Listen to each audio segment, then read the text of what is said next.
Plus Picks, episode 50. Yes, sir. It's a milestone episode, Don, and with that, is. I came with a gift. Oh no. It's more of like a mental gift. Okay. Okay. Don, it's your birthday next Monday, so this is technically your birthday episode. Yeah, We're going to the Ravens-Chargers games Monday. we are. Very excited. That's gonna be a I've great one. decided I will bet the Ravens for you. That's your gift. That's my I'm gift. going to bet the Ravens. You're going to bet your money to profit. I'm gonna bet with my money on your team. Okay. And on top of that, I'm gonna get all of our friends to bet on that team too. So that way you have all the pressure. I was like, no pressure at Yeah, all, right? all the pressure. Yeah, because they will blame me for this. 100%. We're gonna be drunk. Oh yeah. Oh, definitely. 100%. Yeah. But anyway, happy birthday. Thank you. Thank you. 27. Awesome. Fact of the day, Don. You got anything for So me? I got two because they're smaller, short, quick facts. One of them and they're both relevant to this last week of sports. Connor McDavid now becomes the 99th player to have 1,000 career points. Hit that on Tuesday. Is he the best player? I know he's the best hockey player right now. Yes. Do you think there's a chance Connor McDavid gets in that top 10 conversation? I think he could flirt with it without a doubt. He's good enough to get close to it. It's just more about career longevity if he gets to the points accumulation. Hockey's like a sneaky, like you can play forever kind of sport. I mean, Ovi's doing it right now. That's why it's crazy. Because I think Ovi's only 30 away from Gretzky's points or goals. But like when you think about the sport of hockey, like these guys can't play this sport more than like 7 years. Like, But they somehow do it. and they're like in their 40s. 16-year long vets, and you're just Yeah. like, what? There's The no abuse. way. No, but I loved it because McDavid's number is 99 and he's the 99th player. That's cool. So it's just I don't. That's really cool. That's not something you could plan for. Yeah. The other one is Aaron Rodgers. Now with the loss to the Colts, shout out Colts. Shout out to the Colts. Now has a worse winning percentage than Zach Wilson and Sam Darnold had with the Jets. What? Yeah, Rodgers' winning percentage is 0.27 or 27.3% basically. Yeah. Zach Wilson through his entire career at the Jets had a 36.4% winning percentage. Sam Darnold had a 34.2. You know what's Aaron weird? Rodgers is now worse than Zach Wilson, and I'll say that. I don't want to get into that right now, but we can get into it and In a little replay bit, review. yeah. Let's get in. Let's get into it right now. Replay review after another game. Replay review. Let's start. Commanders, Eagles, Thursday sir. night football game. Really good game. Very good game. Until the end when the Eagles were like, oh yeah, we have Saquon Barkley. Let's just give him the ball a bunch. Yeah. And then Saquon just became the best player in the game. Again. Jane Daniels. Can we have an uncomfortable conversation about Jane Daniels? I know where the trend is going. I'm Yeah. not putting it fully on. I Okay. agree. Yeah, the numbers have dipped, but He's hurt. he is hurt. He was wearing a flak jacket during that game. Yeah. Maybe Because he has a pretty bad rib injury. maybe the offensive weapons aren't as impressive as people thought they were. I mean, he's got Terry. Terry's and then he's got, like, great. 38-year-old Zach Ertz and like a bunch of pretty good running backs. Well, Eckler was written off last season as being cooked, and he's having a career resurgence right He's now. having a very good season. Brian Robinson, solid. When he Just plays, solid. He's a- good. He's probably the best goal line running back next to Derrick Henry. Yeah, I put him Yeah. into that conversation. And David Montgomery. Yeah. David Montgomery. But he's definitely in that realm of conversation. I'm not putting it on Daniels too much. I mean, it's a rookie campaign. He has exceeded all expectations. I think It's very good. if you go into this season, like how we all went to Washington this season, Yeah. thinking 3-4 wins would be a success for a year. Yeah. If you go under that lens, they're still overachieving. I It's think just they're overachieving, period. everyone got hyped when they were the second best offense in the league. We're steamrolling a few guys. Everyone's like, hey, they're playoff contenders. And the paradigm shifted. And that's where it feels like a disappointment when you look a few weeks ago. When I look at the Commanders, a few things point out to me. Mm-hmm. One, that defense does what they can, but they are not at any point to be very, very, very, No. very, very good. Like, But you're right. Dan Quinn has them playing well enough for what they have.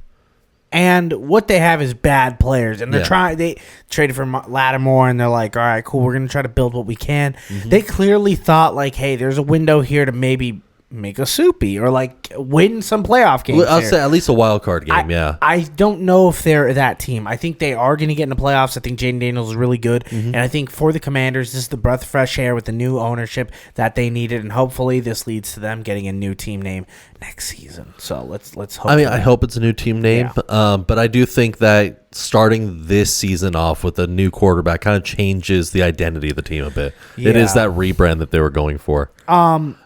On the other side, Eagles, that defense is stepping up in big ways. They are young and hungry. I like this defense. I like this defense a lot. Solid. I think Vic Fangio's got these guys humming. Yes. And when his defense is humming, it's very dangerous. It's the offensive side that just feels... They feel stagnant, and then but they're still so explosive at any moment. I still think Jalen Hurts has the ability to be a top 10 quarterback at any time and can play at top 5 sometimes. I think he's very, very good. I just think there's a disconnect right now with Nick Sirianni and Kellen Moore and that entire offense. I think that there's pieces of that offense that don't gel well together. Yes. I think it's some of the biggest faces on that offense, whether it's A.J. Brown or how they don't really know how to use Devontae Smith the way he should be used. It doesn't seem like they do at all. They're not using him as a route runner. They're using him as a big play guy, but it's like get him across the middle of the field, put him in like a George Pickens crossing route, and let his speed show. My big issue of the Eagles is it sounds like I feel like creativeness sometimes gets put in the same branch as cuteness. Yeah. And they are two different things. They can overlap, but it's a Venn diagram. I think they get way too cute. They don't get too creative. Yeah. Their offense needs to get a little more creative. Get back to the bare basics and build a tree off of the bare basics, and the Eagles will literally be a Super Bowl winning team this year. I don't think they have the coaching to do it. Yeah. I am a Nick Sirianni guy. I think he gets way too much hate. I don't think he's an elite head coach, but I don't think he's not bad. there. He's average in my mind. I think this Eagles team has a chance to be the best in the NFC and a representation for the NFC in the Super Bowl. Yeah. I'm not just saying that because I have their future from the beginning of the season. But I am kind of saying that because I did see I did think the Eagles were going to be really good this year. No, I think so. Like everyone expected them to be good, and then I think week in week out, Saquon's getting robbed right now because he just has consistently gone down at the 1. And in the last 7 carries that Saquon's gone down at the 1 yard line, he has gotten the opportunity to go for the touchdown the next play 0 times. But he scored twice at the end of this game, didn't he? But not from the 1. He has scored. If he's outside the red zone, he scores. Yeah. But whenever because he went down at the 1 in this game, immediately give it to Hurts. Well, I mean, he's the best. Yeah. He's probably really the best 1 yard guy in the game. I mean, that's what I'm saying is Saquon's getting raw. He's been given. He might have 10 plus touchdowns. Exactly. Right, it's not really like a robbery though. He's still eating. If you're the running back, you go down at the 1, you expect pop up. Okay, one more time, let's go. Not Saquon. Saquon doesn't care. He's just like, let's go win. That's why he's in Philly. He wants to win. He wants to win. But I mean, out of 7 times, you don't give your premier running back the opportunity to go score on the next play all but 1 time. I think Doth does protest too much right now. I think you got some other feelings you're trying to work out right now with your team. No, not even that. I'm saying like if I'm a fan of Saquon, I want him in the end zone.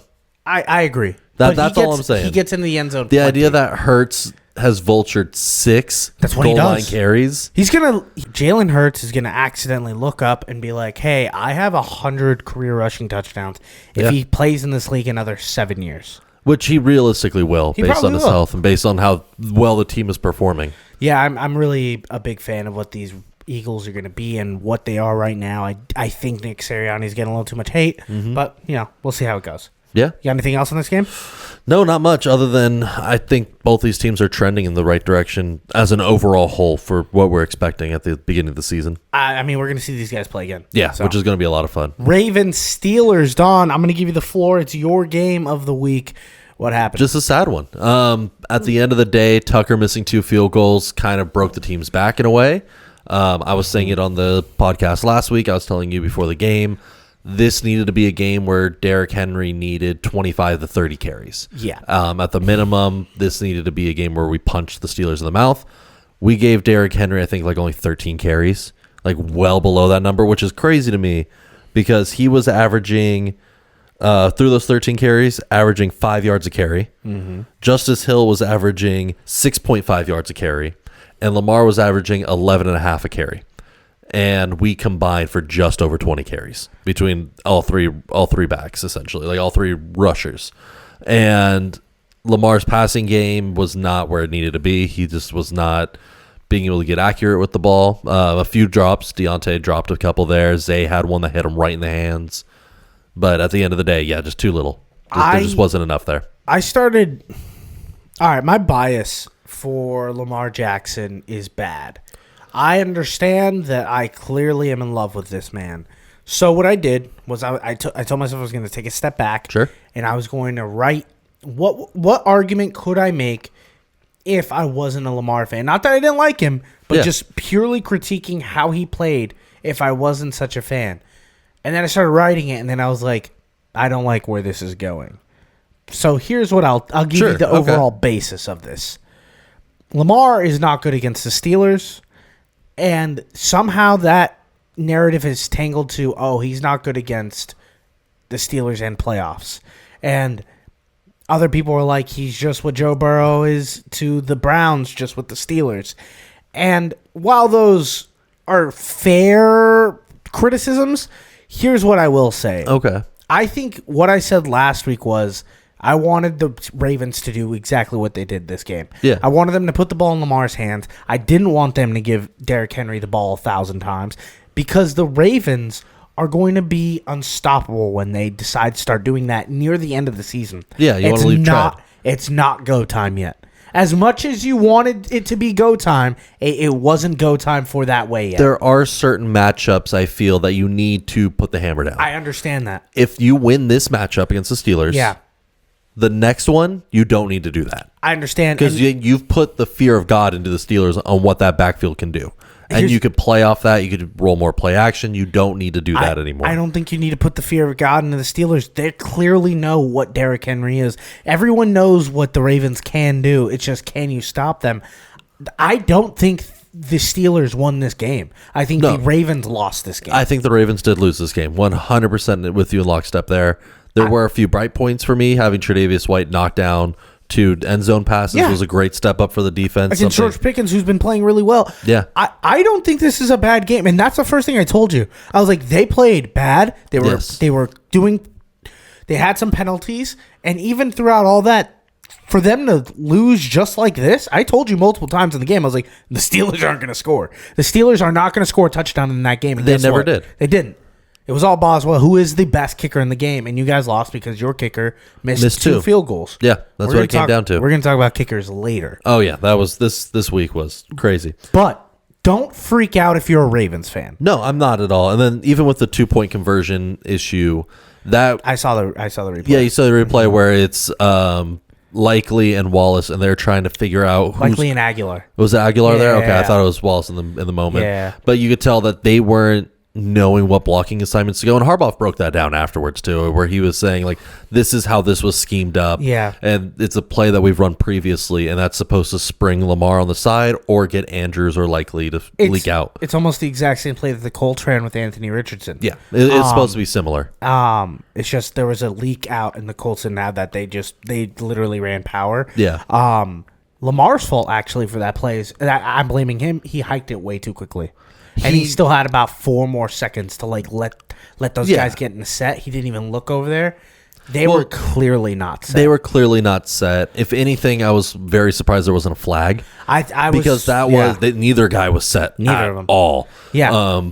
But yeah, it is on Lamar to just do that one quick check, but it's also on your team to know ready. the play. No, they're all know the play call. Yeah. I agree. And so I'm not putting that like that. That's just bad luck. That's something that happens. I think it's time for you to give the Steelers some credit. No, they defensively played a better game than I thought they would. This was Russ's worst game I've seen him perform, though, so I'm not giving the offense much credit went there. Straight back to Broncos, Russ. Yeah, went straight back to that. 56% passing on the game. Yeah, not great. Pickens is still just Pickens because he did have a great play, but then also had only got a carry for 2 yards and then decided to throw first down to people.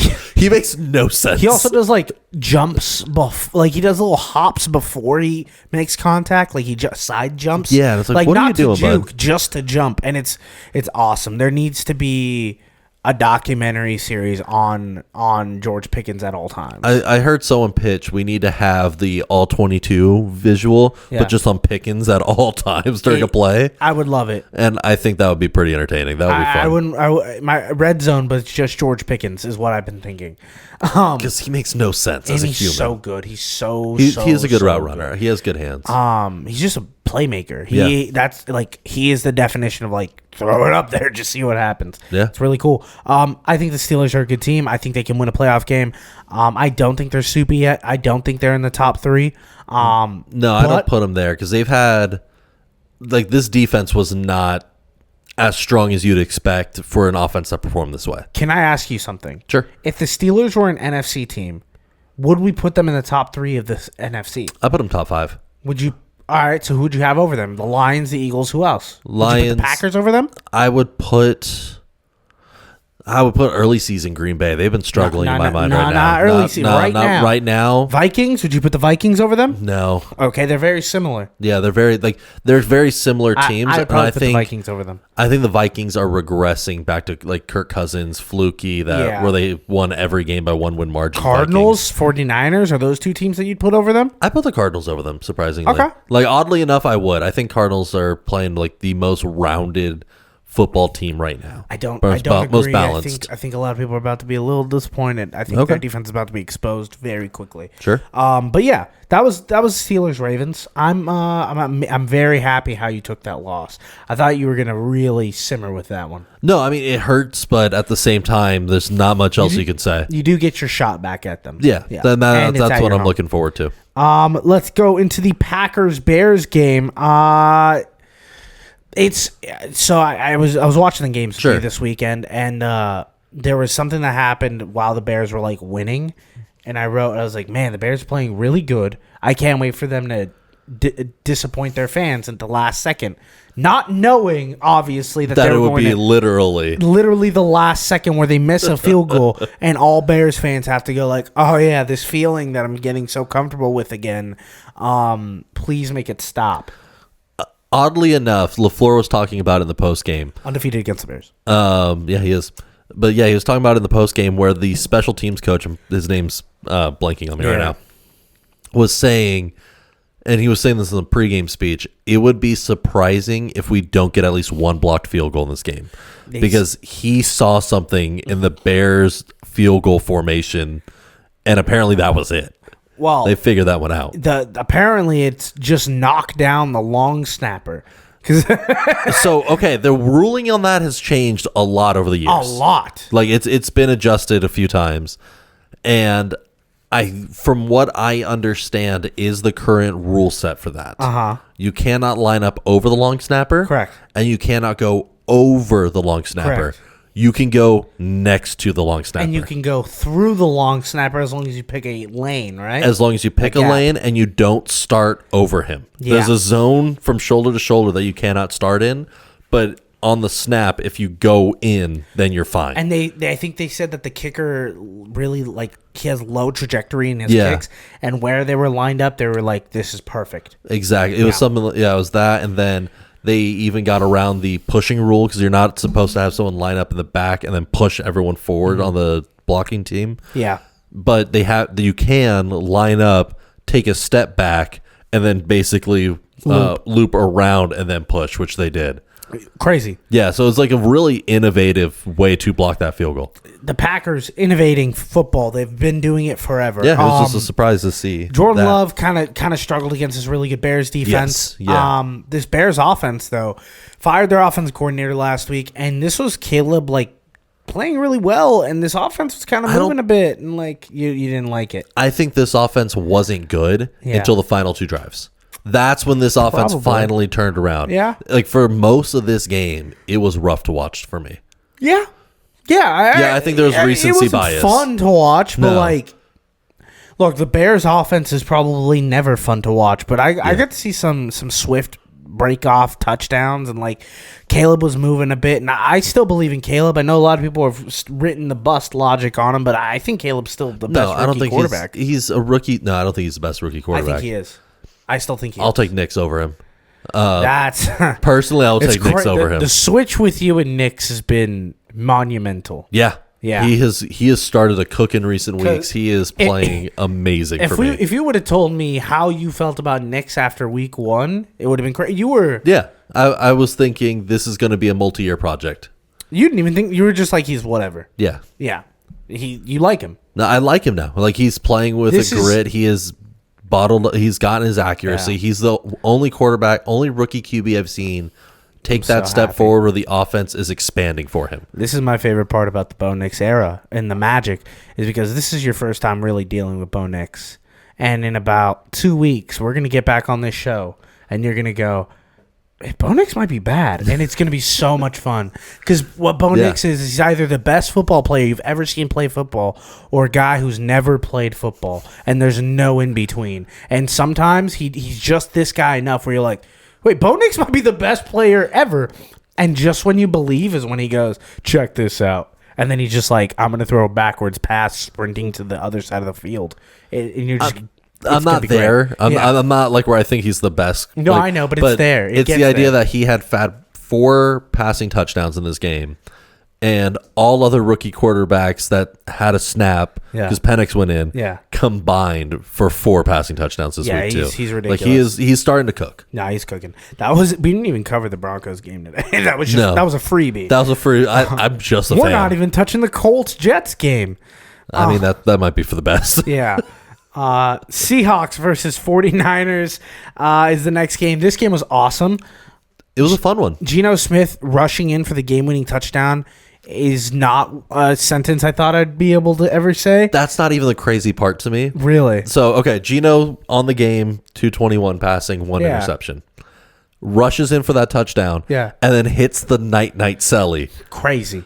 And it's like the gall on that man to not throw a passing touchdown all game, have a very mediocre pass line, and still throw the night at people. It's like, what are you doing? JSN is quickly become one of the best route runners in the NFL. Yes. I'm fine saying that. I don't want to say he's the best receiver on his team because he still has DK Metcalf there. Metcalf is still good. I think transitioning Lockett and JSN, switching their roles was key. Yeah, Lockett's having a real quiet year. Well, I mean, but just fine, though, because his Lockett staying at this point at 33. I think he's 33 years old. No, he's 30. He's 30? He's the same age as Amari Cooper. Okay, I thought he was an extra year 33, huh? I thought he was an extra year too older. No, yeah, real but young. He was there to mentor JSN in a lot of ways. Yeah, which is fine. That's what you want, is a very good, experienced wide receiver, route runner, explosive but athlete, training your young guy. That's a great situation to have. How nerdy do you want me to get right now? Let's go. Okay. So the 49ers offense has not been what it was. A lot of people put those woes on Christian McCaffrey being out. But if you look across the entire data points of the Kyle Shanahan offense, it doesn't really matter who the running back is. That offense stays efficient. Yes. Now, the one thing that Kyle Shanahan's offense is predicated on is hot routes. Hot routes are routes that you throw when the blitzer's coming because he doesn't believe in his quarterbacks to make adjustments at the line of scrimmage. You never saw Jimmy Garoppolo do it. You never saw Sam Darnold do it. No one does it. Okay. Brock Purdy doesn't do it either. There's built-in hot routes on every single play he draws, so that way if there is a blitz or there's a mess up in protection, quarterback knows where to go. Which I think is a good way to design that. It's a great idea. It's a great play design. The problem with that is defenses are way too good. And when they figure that out, which they do, they figure out what hot routes are your new hot routes this year. That's where Shanahan's offenses usually take a stifle. Yeah. And that's where we're at now. They now know all of his tricks. They now know what's going on in that offense. Yeah. And there's now no longer a otherworldly source or player that's playing on a unbelievable projection to keep that offense afloat, which is making the 49ers stagnate on a defense that I don't want to say is bad. Their defense is good. Yeah. It's just not elite 49er defense that the 49ers are used to having. No, guys aged a little bit on the team. That's without a doubt. And I think a big issue for this week, though, is your number one guy is Juwan Jennings. Weird. Good. He's a good receiver, but Debo has not been stepping up at all in my mind. No, He has 2 total touchdowns on the season, 490 receiving yards. That's not what you want as a wide The receiver reason they were too. trying to trade him before, and the reason they re-signed Brandon Ayuk was because they know that they're not going to keep Debo for much longer. And then the idea that Kittle was also out this week. Well, that's another thing. Like that kind of just shoots you in the foot twice. When that offense doesn't have a player producing at a ultra high level, they don't know how to figure out the other issues, and then it gets all lent on Brock Purdy. And I like Brock Purdy. No, I think he's great. I think he is a good game manager. He has some feistiness in him to get the close games oftentimes. But there's part of being an NFL quarterback is knowing what is happening in front of you. And Kyle Shanahan's development's a problem across the entire league, but Kyle Shanahan somehow always figures out a way to make his quarterbacks. He kind of takes the pressure and puts it on him instead of teaching them how to handle the issues. Yeah. You feel me? And it kind of shows in big moments. When it works amazing. But yeah, it's just when there's time to adapt, it seems it's better for your coach to start adapting quicker than because your quarterback can adapt mid-game. But if you're not giving him the reins, the freedom to do that, it's your play calling, and you need to start thinking in the quarterback's mind on how to adapt. You're doubling up your responsibilities. It just seems to work against teams that don't have all their P's and Q's. Yeah.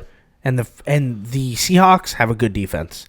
I don't care what people say. They have a good defense. They are vastly improved over the last 3 years. I think that head coach, your guys' old defensive coordinator, is going to emerge as one of the better one of the better coaches in the league. I think he's very good. No, McDonald is very good. He's able to rally troops. Next game, we're going to talk about the Chiefs versus Bills. Don, we lost. I mean, I'll take it. That's fine. I put a good amount of units on this game. The idea that this was a bad game by Mahomes in my mind, like early interception kind of stifled this offense, it felt like, and then the game-losing interception. Josh Allen played his heart out. Josh Allen on that last play, where I'm because I had the Chiefs fourth money and 2? line. I had Chiefs money line at one point plus 240 or 250 plus 250. And then on the fourth down, they have all the routes covered. They have everything. No QB spy, and then he runs it, and I'm like, all right, you got the first. Wait, he's not getting down. Wait, he's not going down. Wait, he just scored. Josh Allen put the team on his back, and he won. And you know what, Don? Good. Yeah, honestly, good. Good. I will say one of the reasons why I'm so actively was rooting for this outcome, because you had the Chiefs. Not even for that, was did you see when Josh Allen's in victory formation, they're taking knees, and what Romo was saying? No. So it's 38 seconds left. Bills are in victory formation, taking knees, and Romo's on the call going like, "Oh, I don't want to call it yet. You can't count Mahomes out until zeros are on the clock. You can't do that." And it's like, what are you even talking about at this point? Like, coaches are on the field shaking hands, and he's actively trying to say, "You never know." And it's like, and I know he's getting ahead of it. He's a big Mahomes guy. And it's like, what? That just like, and it's that kind of treatment towards the Chiefs and Mahomes that makes me sour on them so quickly. I know, because you are directly those are your villains. I get what I know exactly what it likes. I know exactly what it's like to feel what you feel.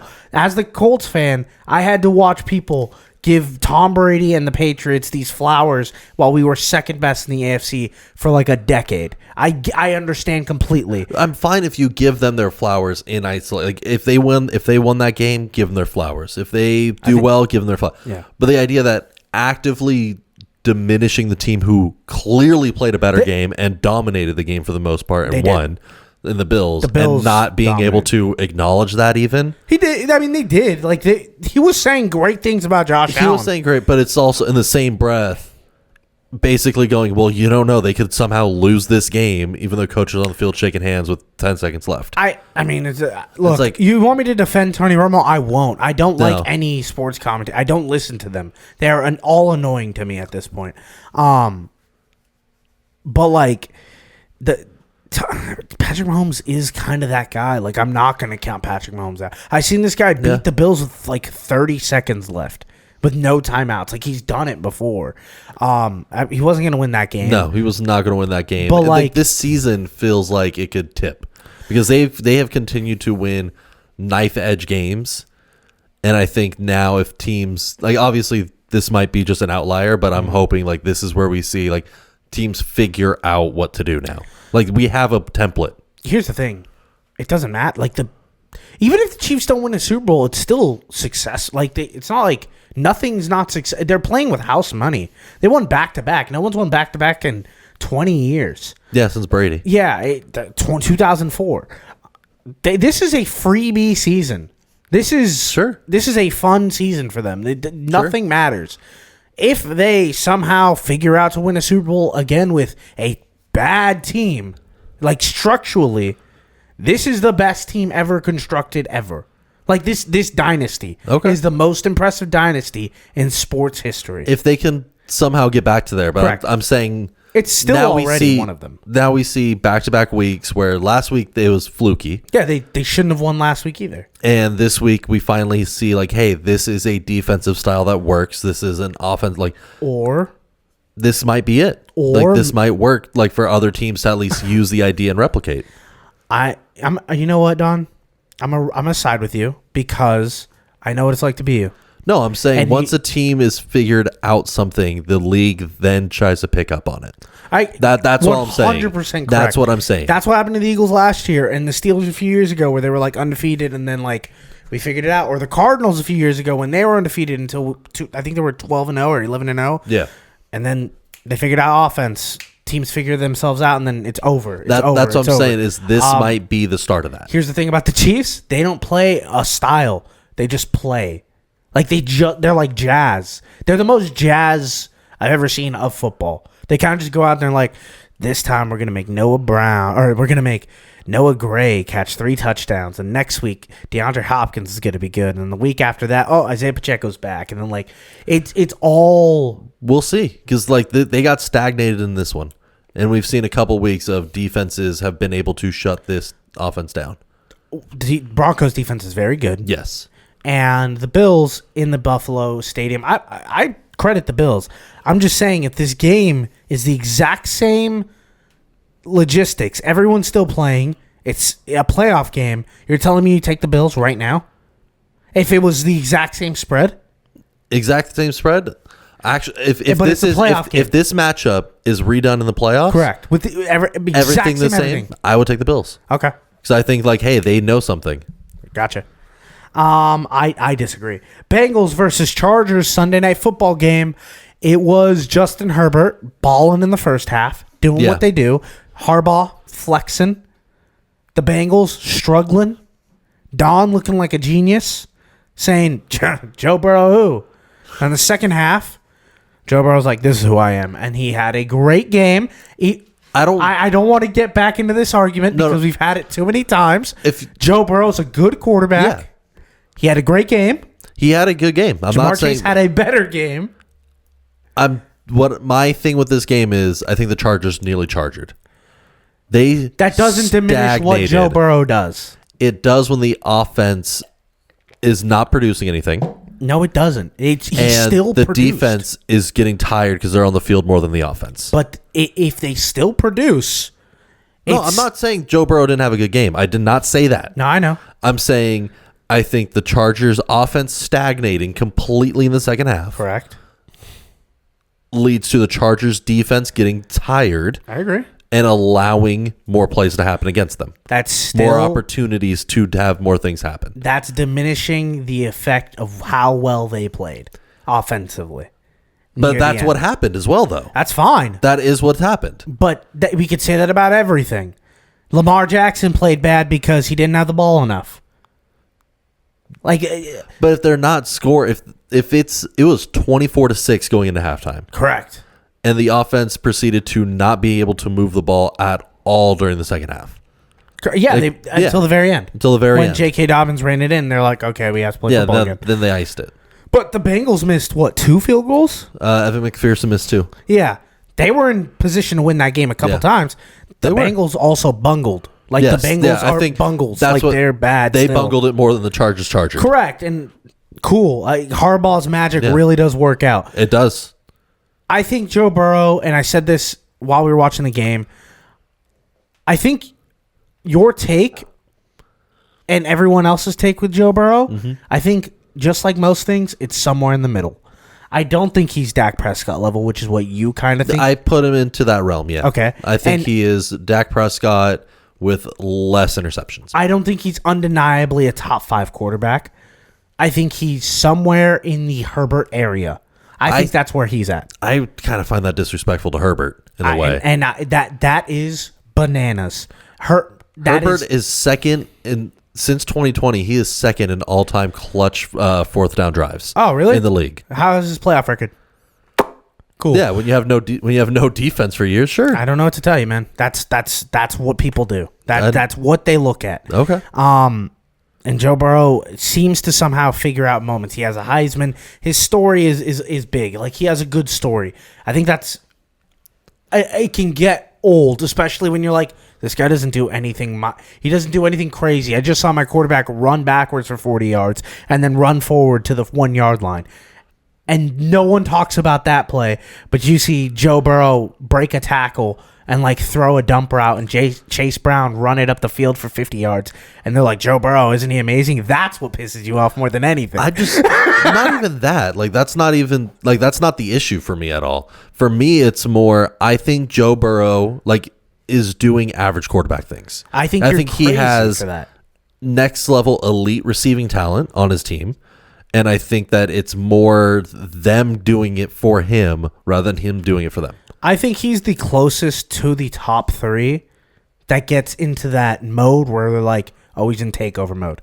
I think he's the closest one next to Lamar, Allen, and Mahomes that gets into like takeover mode. I don't know if there's many other guys that get into full takeover mode. I don't put him into there because on the season, but I think you Baker hate the Bengals. Well, on the season, I think Baker Mayfield has done a better job of that. Baker's one of those guys too. Yeah. I don't think he's as good as Joe Burrow. I think this season he is better than Burrow. Yeah, probably. Yeah. And that's where I want that conversation is. That's all I'm saying with Burrow is you need to be relative. I think he's good. I think he's very good. He's fine. He's starting quarterback. I think that's crazy. I think you might be the only person on the planet that feels that way. Sure. That's fine. Texans versus Cowboys. I don't really want to get into this one that long. This game sucked. It was boring.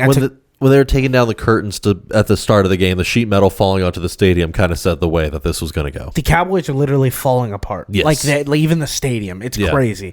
Bad team. Don't want to watch the Cowboys, but I'm forced to because they're the Cowboys. And the Texans aren't that good. They aren't that good. They aren't that good. And the reason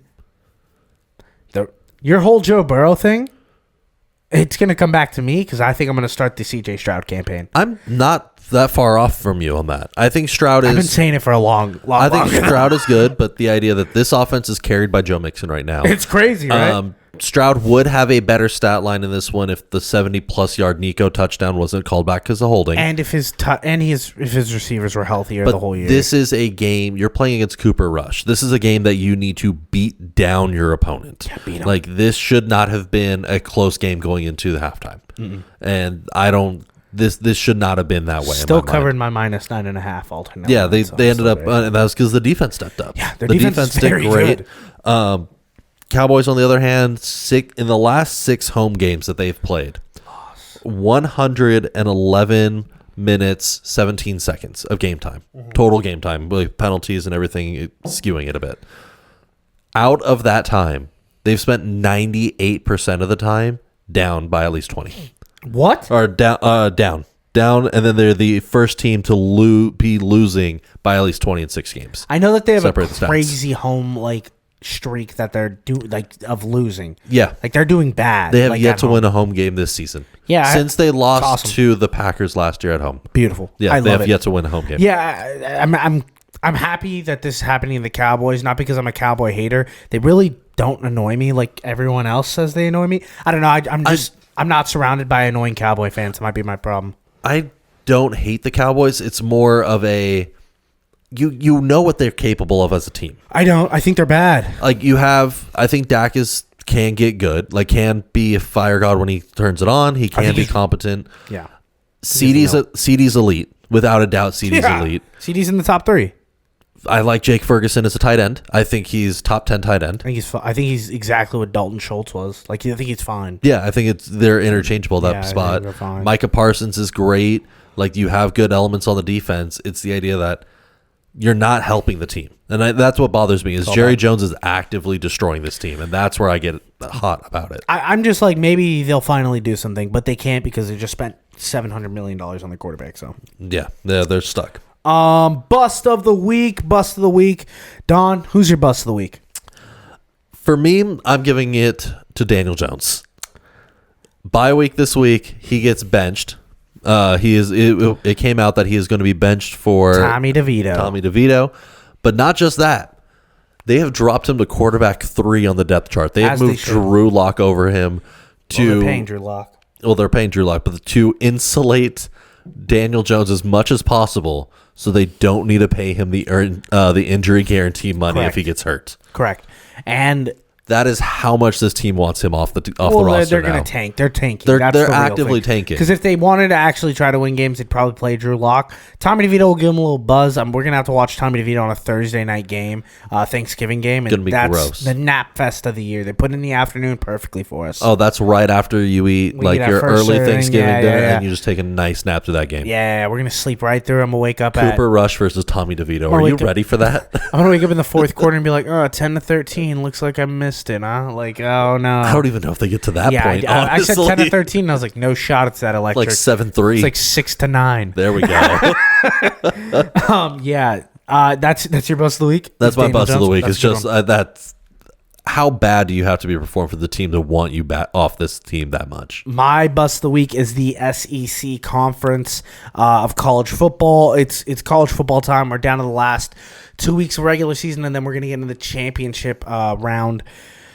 There's a lot of stuff going on. I don't want to break it all down because it's so much, and that's an entirely different show that I can do.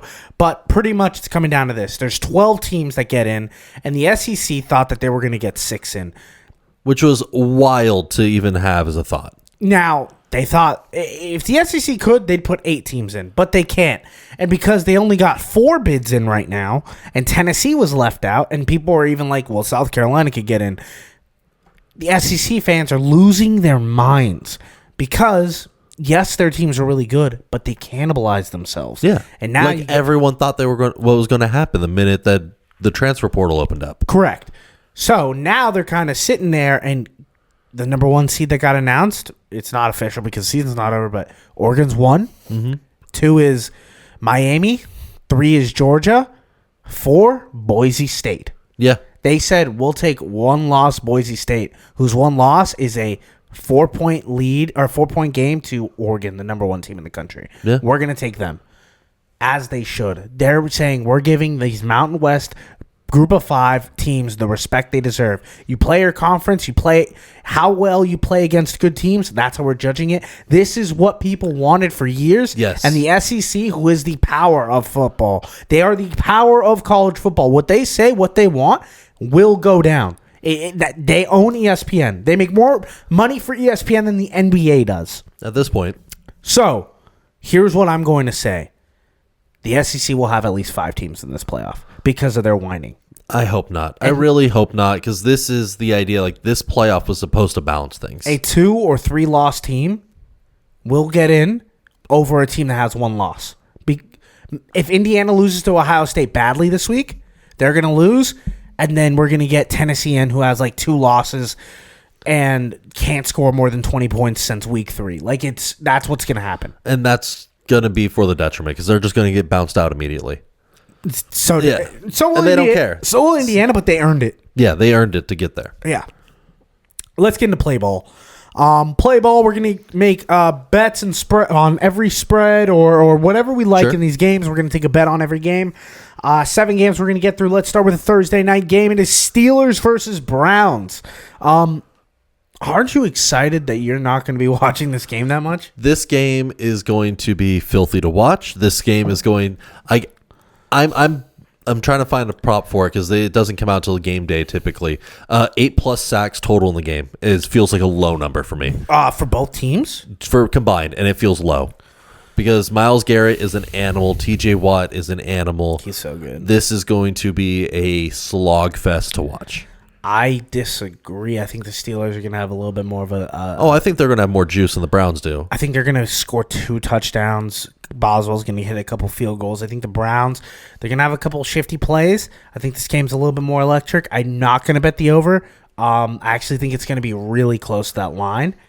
I'm actually taking the Steelers minus 3.5. Sure. I'm not willing to take it anything higher. I'm confident that they win. I'm confident they cover.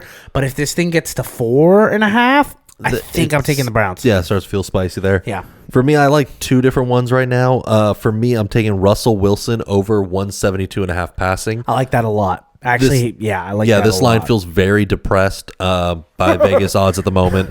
Nothing I know but what like you're saying. yeah, it's down because AFC North divisional games get weird. They get physical and they get very, very defense heavy very quickly. But this line just feels like it's overcompensating. Russ is coming off one of his worst games, like in his career, let alone as a Steeler right now. But his yardage has yet to dip under 195 passing on the season. They are moving his worst passing yard game down by 20, essentially. For this one, the addition of Mike Williams does keep the deep ball alive. And with us not knowing if Denzel Ward's ankle and chest injury... I don't think he's going to play. We don't know yet. I think on a short week, I don't think he's going to play. Realistically, I don't think he does either, but he is one of those guys that kind of tries to push through a little bit. I didn't get my Pickens TD last week. He gets red zone targets. Good. I'm loving Pickens touchdown. Especially if Ward's not around. Yeah. My other one I like, I'm taking it 2 ways. Jameson Winston, 1 interception, and then I'm taking for him at least 2 interceptions. He'll probably start too. This feels because even in the Saints game, he's gotten away with it in the Ravens. He's gotten away with it on the Saints, where there's been a couple passes where it's like it hits the defender so perfectly that they just drop it because they don't know what to do. Let's get into this is going to happen. Bears, Vikings. Bears offense I thought is getting better. Vikings defense that's off the board. Bears defense very, very good. Sure. Don, what do you like in this game? I'm liking Addison over 37.5 receiving yards. The Bears do not travel. 37.5? 37.5 is where his line's at right now. He's been a big game though. He's coming off a big game, but through this season he has had his numbers haven't excited through this year. He hasn't had a great year. He's had multiple only 20-yard receiving games. He's had a few flashes over 70, but he kind of stays like his average is around this line. On the season, he is averaging around 44.9 receiving yards. So it's not he has been over this line on an average, but it's because his variation has just been great. He's either disappeared or he's having an explosive game like last week. Bear side of the ball, though, on the road through 4 games, they are not only giving up more total yards per game on the road, which we expect, they give up an average of 5 extra points per game, and they score 10 less points per game when they're on the road. This team they're bad on the road. They're 0-4. Eberflus never wins on the road either. Never wins on the road. Yeah, or never wins on Sundays on the road. And they give up an average of over 30 passing yards extra per game. I have written down under 39.5, and I really don't like this bet. But I know it's going to hit under 39. It feels good for that. Like they have. They're 2 good defenses and 2 offenses that aren't exactly reliable. Yeah. That's kind of what I'm getting with the Bears right now. I can absolutely see this game being like 20 to 10. Yeah. And just being the game. Addison also, when playing divisional opponents this season, averaging 69 receiving yards. Oh, that's a great number. No, he's more explosive when he has some on the line. I don't know. A lot of his big plays come from broken plays. Yeah. I'm a USC guy. I like Addison. I just don't know if what I wanted to be. I just don't think that's the fit for him too. Yeah. Cardinals, Seahawks. Oh, my bad. Lions, Colts. Lions destroyed the Jaguars last week. Yes. Points bonanza. Over was hitting we got a scoregami. That was how crazy that game was. Meanwhile, the Colts, highest offensive output of the season. Yes. Anthony Richardson's best game, 11th start, 2 rushing touchdowns and a passing touchdown, along with a fourth quarter that was immaculate. I love the over in this game for all the wrong reasons. Sure. I think the Lions are still gonna mow the Colts down. I think the Lions might rush for 200 yards. I would take your Gibbs props and I would take your Montgomery props. I think Goff's gonna be on fire. He's gonna shred our defense. But I do think the Colts can put up 20 points. Okay. I think the Colts can put up 20, and I think I don't know what the line is, but Lions total points in game, if it's under 28.5 or over 28.5 is what I would take it at. Okay. Yeah, that feels like a good line for them. For me, I am taking the Montgomery rushing prop. 66.5 rushing yards feels pretty good. Colts are one of the worst run defenses. I'd still. move that up to 70. Yeah. No, because they might just. They're going to get hot. Yeah, they're both going to eat. I wouldn't be surprised if this is a game where they both hit 100. The other one I like is Anthony Richardson over 38.5 rushing yards. On the season, he is averaging only 39 rushing yards a game. So that line is just a half point. Tight. Like, it's tight. But when he's playing games where he is losing or behind in the fourth quarter, Richardson is put up 45, 56, 37, 56 on the ground. Well, this is a new Anthony Richardson. This is a new Anthony Richardson, but this is on this season. On games where they are winning and within one score, he only puts up 33. Yeah. So games where they're behind, he runs it more. Like, that's just weird. It should be the opposite. It's almost like the play calling isn't going that well. I don't know if it's the play calling or he just tries to Superman it. It's a little. I think it's a little both. It's a little both. So they're going to be down. They're going to be throwing the ball a lot. Richardson's going to have to be escaping the pocket quite often. I think we're going to see a couple big runs out of him. I agree. I think we're going to see a lot of big things out of him, and I think we're going to see some mistakes because the Lions are still a Super Bowl winning team, and the Colts are not in that realm of competition for a team. Saying that, if we somehow, if somehow you're just putting it out there, if we do beat not even if we do beat them, if we are close or we're like we have the lead and then we barely lose, or like. If we barely lose, I'm gonna be insufferable. Oh yeah, I'm gonna be because last week I was like, we beat the Jets, we might win the Super Bowl. I was in my head, I was looking at division matchups. I was like, we could technically win the division still. Like, and it's the Jets. If we beat the Lions, I might get a hotel in New Orleans. I'm just being honest. That's just where I'm at. Okay. I'd rather be like this than like where I was 2 weeks ago watching Joe Flacco and being like everything doesn't matter. We suck. So this is the best. This is a better alternative. Shout out to Joe Flacco. He's the only person that makes me feel like this. Cardinals versus Seahawks. Cardinals coming off the bye week. Seahawks coming off a miracle win. I see the line. It's a close one. It's only half a point at this point. I think it'll move up to 1.5 Cardinals way. Doesn't matter. Give me whatever. I love the Cardinals in this game. I will take this line to 3.5 Cardinals. Yeah. I love the Cardinals coming off a bye week. I love the fact that Seahawks are beat up and they just came off a huge emotional win. They got to do it again against another divisional rival. That's a rough spot to be in for a team to go back to back like that. I think Cardinals are playing one of the most balanced. You really like the Cardinals? I like them a lot this year because like the ground game is going, the air game's going. It is nice and easy there. I'm taking James Conner over 65.5 rushing on this game. One thing that has boosted them is they've gotten all their backs involved. But Conner himself is averaging 67.9 yards on the ground this season. He clears the 50-yard mark easily. Every time he gets at least 15 carries, which I can see with the Seahawks having a better defense, but not great yet. That is going to come up.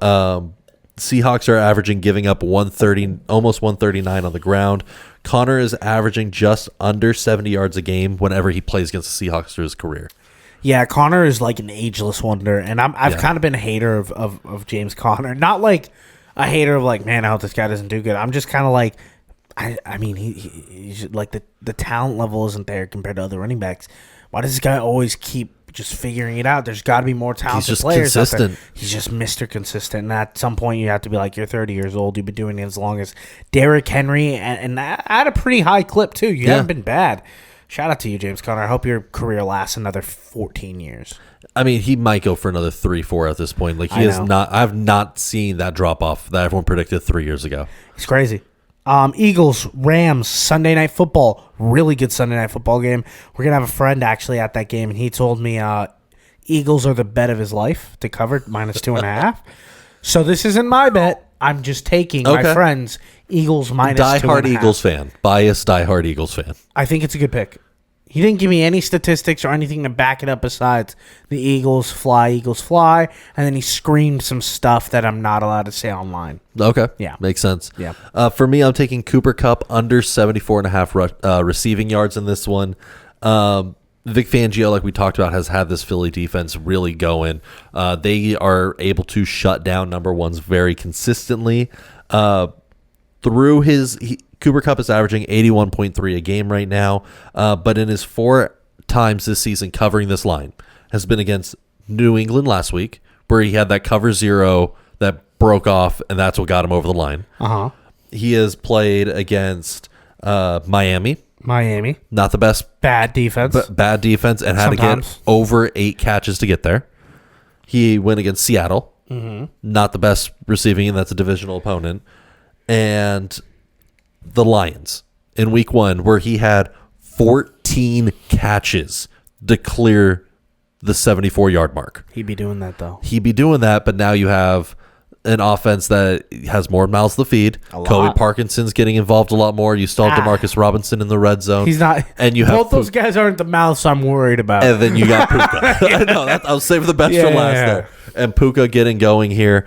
I think Philly's going to be able to shut down really well. Only 3 receivers this season have cleared 70 yards against the Philly defense. Yeah. Jamar Chase, CeeDee Lamb, Amari Cooper, Terry McLaurin have all been held under that line themselves. Like, these are top-level receivers who have yet to clear 70 yards against Philly. Mike Evans is one of the... Mike Evans, Darnell Mooney, because he had a big broken play, are 2 of the 3 that have been able to go over 70 yards. That's a great stat, Don. These are all good numbers. Yeah. I like... there is one player I like on the Rams. Yeah. If I were to go player prop, I like Kyron Williams catches. I think it's at 3.5 right now. Stafford knows how to get the ball to a check down very well. That and Kyron's kind of had a slower 2 weeks. I think they're going to want to give him the ball a little bit more. This was also a game where the Eagles kind of struggle against these more scat backs, these more elusive backs. Yeah. Those seem to be the ones. Eckler was giving them some fits last week where they really couldn't even. Eckler went for 98 receiving. That's what I'm saying. Like, they couldn't put their hands on him. I'm kind of Kyron's a really good receiving back too. I kind of like Kyron on receiving yards also. So. No, that's a good line to look at. Last game is the Ravens Chargers, and I declared I'm going to take the Ravens with you because friends. But I'm also going to take the over in this game, 49.5. I think this game is a little scary in the beginning, but I think we're going to get a points fest at the end of the game. I could see that happening. I'm avoiding the spread on Ravens games. But you're taking it with us, right? The 2 times I have put it out on this podcast was the Raiders and then last week against the Steelers. Okay, but let's not say it here then. But I am not But just look at me when I say you're going to take it with me, right? I am not taking the Ravens on this podcast. Okay. Let me put it that way. Okay, not on your official record. But I am taking Zay Flowers over 57.5 receiving yards. That'll be fun to watch in real time. Chargers this season have, other than if you take Carolina, Deontay Johnson. I won't. And other than Elijah Moore, whenever a receiver gets 3 receptions against this Charger defense, they clear this line. So we just need 3 catches. We just need 3 catches. I would say 4, but just for insurance reasons. Sometimes there's just games where I never get Zay Flowers doesn't even get looked at, and then there's games where he won't. He's the hottest girl in the club. Exactly, and I think this is one of those. This season, Zay Flowers is the 5th leading receiver in total yards right now. He's great. He is averaging over 14 yards a reception. He really reminds me of like a Antonio Brown-esque wide receiver. Not in terms of just in terms of style. I don't think he's as good as Antonio Brown, but like he's got like that. Like he has that movement after the catch. Yeah. Like he has that yak he's ability. Got he plays like him. He does a little plays bit. like him. And especially after a week where T. Higgins just tore them apart for 138. T. Higgins. I think we know where the weakness in the secondary lies. Yeah, I mean they're going to go after the secondary, which is why I think there's going to be points. I think Lamar's going to have a Lamar game. Yeah, I think it needs to be a bounce back. I think it is, and I really just hope it's not all right, this is the Derrick Henry game where we give him 40 carries, because then I'm like, so then why didn't you do it last week? That's my worry. That's my fear. Time after Thanksgiving is when I'm like, Ravens, kick it in high gear, start running the ball the way you're supposed to. Yeah. Right now, I don't want it to happen. Then what was last week for you guys? That's great, Don. That was play ball. Let's get into the question of the day. Very simple question. Sure. Are kickers bad? Are kickers bad now? Or have we put an unsolicited expectation on them because they've been so good? I think this is the worst kicking week in the NFL, where we had Tucker miss 2 field goals for the Ravens. McPherson. Jake Elliott missed 2 field goals. Who I really like Jake Elliott. I like Jake Elliott. Missed 2 field goals and an extra point. Yeah. We had Josh Carty miss a field goal. Jake Moody the week before missed 3 and then hit the last one. Yep. Dustin Hopkins this week for the Browns missed 2 field goals. Yeah. Tyler Bass missed an extra point, and then Evan McPherson missing 2 game winners in the fourth quarter. Yeah. I think this was just a very bad week.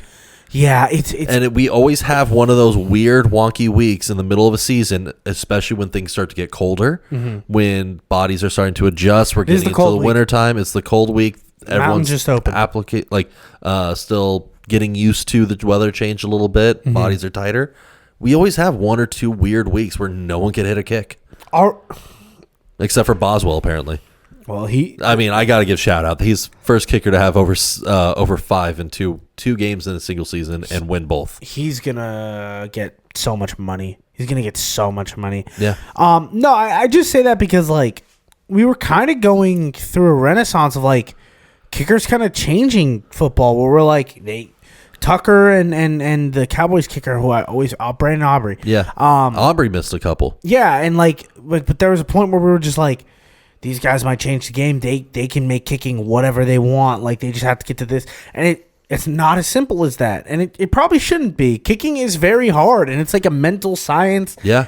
It is the one most mental part of the game, I think. It's because you're called out there maybe 3 to 4 times a game. it's its own sport. Yeah, at this point it is. It really is. And it's a lot to put on a kicker, but at the same time, that is their one job. Yes. This all leads to like saying Justin Tucker's gotten a lot of flack, and me and you have a long, I don't want to say debate, just like conversation of Vinatieri, is he the GOAT kicker or Justin Tucker? Yeah. I think we both settled on right now Vinatieri is the GOAT kicker, but Justin Tucker is on the projection to beat him. I think this is a down year for Tucker. I agree. I think we cannot, because a lot of people are calling like he's like I've seen it even Wash, on yes. Ravens verse, like even Yeah. the Ravens verse, calling him wash, saying we need to start looking and all this stuff. It's like give who before this season was very easily argued to be the best kicker in NFL history. Give him 1 year to be bad. Like you agree. cannot expect perfection year in and year out. He is getting a little older. If he has one bad year and is able to turn around and then improve on it next year, or just down the stretch, we see these little mistakes that he has go away.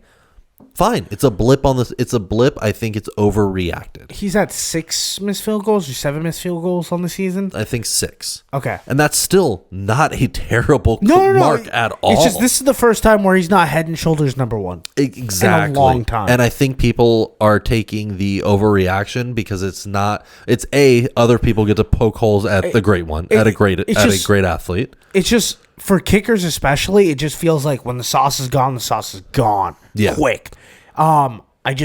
He's a special case, and I don't want to say he's gone because I don't want him to be gone. I don't think he's gone in that sense though, because he is still making a lot of kicks. Like he He's still has really game good. winners this season. Yeah. So I don't know if But- I think it's just he's in his head on because clutch fourth quarter kicks, he's there.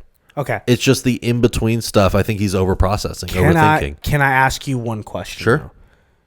Every time he lines up for a field goal, are you 100% confident he's going to make that kick now? Right now, I am. Right now, I'm still taking it as. Then that's all you need. Yeah, right now I'm still taking it as it's Tucker. I'm I am not. still surprised when I see a miss, and Yeah. I think that's where I need to stay. The second you're like, I'm expecting a miss, or like, oh my God, I hope this isn't a miss, where you're Yeah. kind of like in Bears territory, that's where it's like, oh no.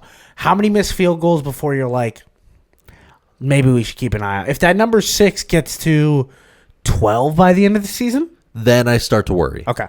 And to me, it's dependent as well. If he misses 4 in one game and then doesn't miss any for multiple weeks after that, Yeah. he something's figured out at that point. I will give the man the credit. If it's one per game for the next 5 games, 6 games, then I'm starting to worry. Okay. All right. That's what I think is find a the fair line line there. Pick of the week, our last segment, pick of the week, brought to you by Donovan's Basement. Donovan's Basement, where the pizza grows off the walls. Donovan's Basement, you got to go check it out. It's the best place in the world. They've given us so much money, Don. You have no idea. I pray they haven't. That means we're letting them out. Yeah. My pick of the week is Indiana plus 13. Sure. They're playing Ohio State. It might be bad. It might be really bad. Here's my logic. I've seen Ohio State play bad. I've also seen next week is Ohio State's Michigan game. And I know Michigan's bad. It's still a rivalry game. That's still a big game. And if Ohio State loses that game, even if they win the national championship, it's all over. Yeah. Like their season's over. I think they have a lot to worry about next week. Indiana's undefeated. They're still a good team. I still think they can keep this game muddy. I've seen Ohio State play muddy games before. I think this game could be muddy. 13.5 feels like a lot of points. This is my bet of the week. My first pick of the week where Sure. I'm okay with people not riding me with me on this one. Okay. This is a personal thing for me now. Yeah, that's fine with my that. pick of the week. For me, I'm taking Baker over 2.5 passing touchdowns. They are playing the Giants this week. Big reason for they're coming off the bye, and you have Mike Evans projected to be back. They are playing. I thought the Giants are on bye. Giants. Wait, no, the Giants aren't on bye week. Yeah, I was like, I pray they're not. No, they're playing Giants 10 a.m. on Sunday. Yeah, okay. I think this is Buccaneers offense who started to slide a little bit going into the bye week. Mike Evans getting back from his hamstring issue. 2 touchdowns? Over 2.5. So I think he throws 3. Like I'll bet it 2. I put a big unit on 2, and then I'm giving my normal unit on 3. This feels like when Baker just starts to cook. Might as well take Mike Evans touchdown as well then. Oh, Right? I'm taking Mike Evans for a receiving touchdown. I like that. Yeah, they're gonna get their number 1 back. All right, guys. Well, thank you for listening to another episode of Bust Picks, episode 50, the Grand 50. We'll be back next week with some more stuff. My name is Dio. That's Don. And remember, pray for the parlay.